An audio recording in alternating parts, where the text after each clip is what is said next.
जय हिंद दोस्तों। आज का वीडियो थोड़ा लंबा है लेकिन बात को समझने और समझाने के लिए ये जरूरी था। प्लीज वीडियो को पूरा देखिएगा। तो आमिर खान चंद रोज पहले तुर्की की फर्स्ट लेडी से मिले, जिसके बाद पूरे देश में बवाल मचा हुआ है।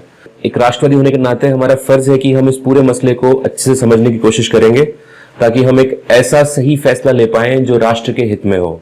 और इसके लिए हम 5 सवालों के जवाब ढूंढने की कोशिश करेंगे। पहला सवाल, तुर्की क्या भारत का दुश्मन देश है? दूसरा सवाल, आमिर खान क्या ऐसे ही बिना सोचे समझे किसी भी राष्ट्र नेता से मिल लेते हैं? तीसरा सवाल, इस वक्त अर्दोगान की बेगम से मुलाकात गलत क्यों है? चौथा सवाल, क्या गलवान के बाद चीन के खिलाफ आमिर खान का कोई बयान आया है अभी तक? पांचवा सवाल, बॉलीवुड के इस लापरवाह रवैये के लिए कौन जिम्मेदार है? तो शुरू करते हैं पहले सवाल से।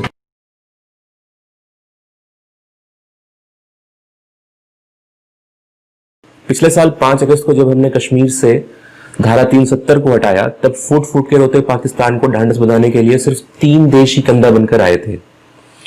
एक चीन, जिसका आना हमें समझ आता है, दूसरा मलेशिया और तीसरा तुर्की। यूएन में भी इन 3 देशों ने पाकिस्तान के सुर में सुर मिलाया।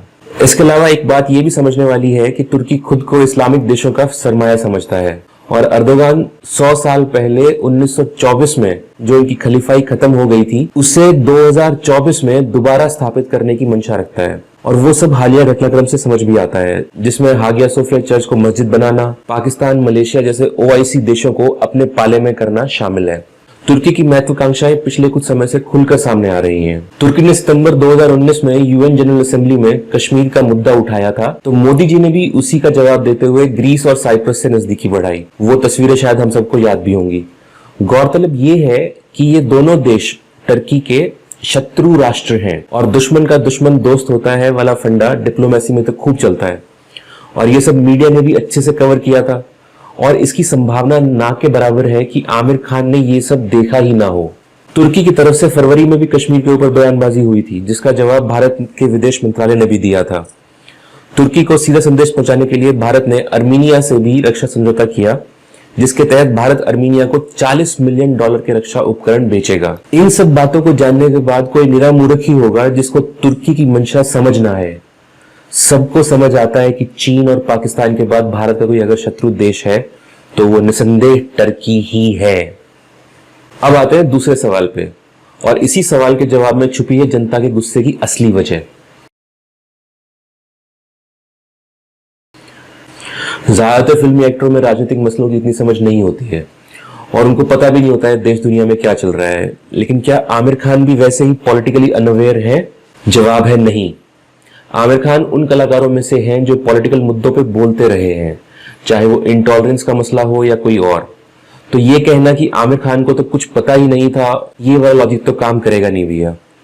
अब ये भी समझने वाली बात है कि क्या आमिर खान ऐसे ही बिना सोचे समझे किसी भी राष्ट्र प्रमुख या किसी राजनेता से मिल लेते हैं? अगर हाँ, तो फिर तो जनता का गुस्सा बेफिजूल है। लेकिन क्या आमिर खान ऐसा करते हैं? तो इसका जवाब है नहीं। आमिर खान किसी से भी मिलते हैं तो बहुत सोच समझकर मिलते हैं। दरअसल जनवरी 2018 में इजरायली प्रधानमंत्री बेंजामिन नेतन्याहू भारत के दौरे पे आए थे, तब वो बॉलीवुड कलाकारों से भी मिले थे। अब यहाँ आमिर खान साहब आमंत्रण मिलने के बावजूद, गौर से सुनिए, आमंत्रण मिलने के बावजूद नेतन्याहू से नहीं मिले, जबकि वो इस देश के मेहमान थे और देश की चुनी हुई सरकार ने उन्हें बुलाया था। फिर भी आमिर खान नहीं मिले। जानते हैं क्यों? इजराइल ने भारत की 1971 के युद्ध में या कारगिल युद्ध में कोई भी मदद की हो, लेकिन भारत देश का मित्र होने से इजराइल आमिर खान का मित्र नहीं हो जाता है, क्योंकि भारतीय होने से पहले आमिर खान कुछ और हैं। बाबा साहब अम्बेडकर ने तो ये बात 70 साल पहले बता दी थी कि इस्लाम में राष्ट्रवाद के लिए कोई स्थान नहीं है। तो भाई साहब, आमिर खान नेतन्याहू से इसलिए नहीं मिले क्योंकि इजराइल फिलिस्तीन का शत्रु राष्ट्र है और एक मुस्लिम होने के नाते भारत से पहले इनकी जवाबदेही फिलिस्तीन के प्रति है और इसलिए ये भी इजराइल को अपना दुश्मन मानते हैं। कुछ आया समझ? जिसे आप और मैं एसपी राठौड़ समझ रहे हैं, वो अंदर से दरअसल गुलफाम हसन ही है। मुस्लिम होने के नाते एक मुस्लिम देश फिलिस्तीन का दुश्मन आपका दुश्मन है, ठीक है, मान लिया। तो क्या एक भारतीय होने के नाते आपको भारत देश के दुश्मन तुर्की को अपना दुश्मन नहीं मानना चाहिए? आमिर खान को वो सब साफ साफ नजर आता है जो इजराइल फिलिस्तीन के साथ कर रहा है, पर तुर्की भारत के साथ क्या कर रहा है वो सब देखने के नाम पे इन जनाब की आंखों की रोशनी चली जाती है, या यूं कहें कि इन्हें कोई फर्क ही नहीं पड़ता। जिस देश में खाते हैं कमाते हैं उसके दुश्मनों से इनको कोई दिक्कत नहीं है, पर एक दूसरे मुस्लिम देश के दुश्मनों से मिलना इनको नागवारा है।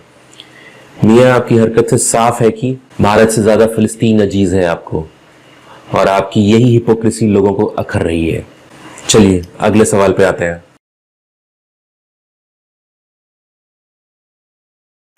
ऐसा नहीं है कि तुर्की को गया ही नहीं है आज तक।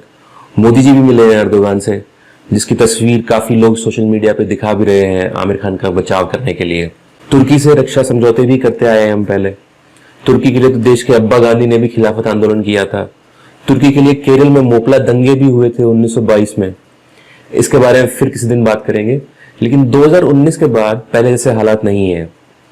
जब हमारे देश के किसी दूसरे देश के साथ संबंध अच्छे नहीं चल रहे हैं और वो देश आपके देश के खिलाफ लगातार बयानबाजी किए जा रहा है, उसी वक्त जरूरी है क्या उस देश में जाकर शूटिंग करना? शूटिंग करने के लिए क्या वही देश बचा है पूरी धरती पे? देश की एकता और अखंडता को अक्षुण्ण रखने का ठेका सिर्फ फौज ने ही उठाया है। वही बॉर्डर पे कटते मरते रहेंगे, हम जो मन में आएगा वो करते रहेंगे। क्या हमारी कोई जिम्मेदारी नहीं बनती है देश की तरफ? फिलिस्तीन को लेकर अपनी जिम्मेदारी का पूरा एहसास है आपको, पर भारत की तरफ नहीं। और फिर जब लोग आपको उस जिम्मेदारी की याद दिलाते हैं तो आप उनको ट्रोल और IT सेल कह के नकार देते हो। 5 साल पहले टर्की के साथ रिश्ते ठीक थे, लेकिन आज नहीं है, और ऐसे वक्त में किसी भी भारतीय का टर्की को किसी भी तरह का लाभ पहुंचाना गलत है। सीधी सी बात है।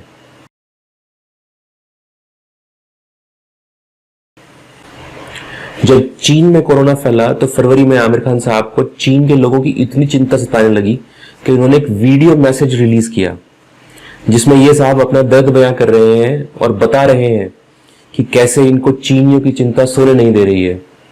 एक बार वो वीडियो देख लेते हैं पहले। A very warm hello to all my friends in China. Since I read about the outbreak of coronavirus over there, I have been extremely concerned. I have been in touch with a few of my friends and I have been following this tragedy with a lot of pain in my heart. My heartfelt condolences to those of you who have lost somebody close. I know that these are very difficult times. I'm sure that the administration is doing all that it can to bring things back in control and back to normal. And the best that we can do at this time is to take care, take precautions, and follow the instructions of the administration and help them to help us. I hope and pray that things get back to normal very soon in China. My thoughts and my prayers are with you in this time of crisis. Sending you all my love. Take care, be safe, be healthy. वाह, बहुत खूब। चीन के लोगों की इतनी चिंता, बहुत अच्छी बात है। मैं तो कहता हूं कि आप तो पुरुष ही नहीं है, महापुरुष है, महापुरुष। लेकिन इस दर्द भरे वीडियो को देखने के बाद मैंने आमिर खान का वो वीडियो मैसेज सर्च करना शुरू किया जिसमें उन्हें ऐसा ही दुख भारतीयों के लिए भी हुआ हो, पर मैं अभी भी उसे ढूंढ ही रहा हूं, अभी तक तो नहीं मिला है, शायद मिल जाएगा। चीन में तकरीबन 80,000 लोगों को कोरोना हुआ और 4,000 लोगों की जान गई। तब इतनी चिंता थी हमारे आमिर खान साहब को, तो उनके अपने देश भारत में तो 27 लाख से ज्यादा लोग कोरोना का शिकार हो चुके हैं और 50,000 से ज्यादा लोग जान गंवा चुके हैं। चीन में जितने लोगों को कोरोना हुआ उतने तो यहाँ रोज नए केस आ रहे हैं। इस सब के बाद तो आमिर खान साहब को नींद भी नहीं आती होगी, और भारतीयों के लिए तो 10-20 वीडियो मैसेज डाले ही होंगे। पर क्या करूं, मुझे वो वीडियो मिल नहीं रहे हैं। अगर आपको मिल जाए तो प्लीज लिंक शेयर कीजिएगा। वैसे वो वाला वीडियो भी नहीं मिल रहा है जिसमें आमिर खान गलवान के बाद अपने शहीद फौजियों के लिए भी दुखी हुए होंगे, और फिर उसके बाद एक और वीडियो पोस्ट किया होगा उन्होंने जिसमें वो चीन की सेना पे भड़क गए होंगे और चीन के सामान का बायकॉट करने की अपील की होगी। आमिर खान ने जरूर वीडियो पोस्ट किया होगा यार, मेरा दिल कहता है। मुझे वीडियो सर्च ही नहीं करने आते अच्छे से, प्लीज आप लोग थोड़ी हेल्प करना। और अगर आपको भी ना मिले तो समझ लेना कि आप भक्त हो। आमिर खान की कोई गलती नहीं है इसमें, उन्होंने तो वीडियो डाले ही होंगे। आखिर वो खुद भी तो भारतीय है ना। अब आते हैं पांचवें और आखिरी सवाल पे। बॉलीवुड वालों के इस लापरवाह रवैये के लिए जिम्मेदार कौन है? तो भाइयों, इसके लिए कोई और जिम्मेदार नहीं है, जिम्मेदार है आप और मैं। हमने ही इनको बेवजह सिर पर बिठा रखा है, पर ये इस लायक है नहीं। अगर यही आमिर खान उस वक्त नेतन्याहू से मिल लिया होता तो इसको पता था कि देश के अब्दुल इसका और इसकी फिल्मों का क्या हाल करते हैं, और ये बात ये लोग अच्छे से जानते हैं। तभी तो अपनी फिल्म में ये भगवान शिव को दौड़ते हुए दिखा सकते हैं, पर मजाल है ये किसी दूसरे धर्म के आराध्य के साथ ही करके दिखा दे। चले गए भाई साहब तुर्की, लेकिन अब हम क्या करेंगे? 2 दिन ट्विटर पे गुस्सा दिखाएंगे, और जब इसकी लाल सिंह चड्ढा आएगी तो बेगैरतों की तरह भागे भागे पहुंच जाएंगे देखने के लिए। यही तो करते हैं हम। जब इसने कहा था कि इसको इस देश में डर लगता है, या इसकी बीवी ने कहा था, तब हमने क्या उखाड़ लिया इसका। जब इसने ये कहा था कि मेरी बीवी हिंदू है तो क्या हुआ, मेरे बच्चे तो मुसलमान ही बनेंगे, तब कितने लोगों ने इसकी जिहादी सोच पर सवाल उठाए।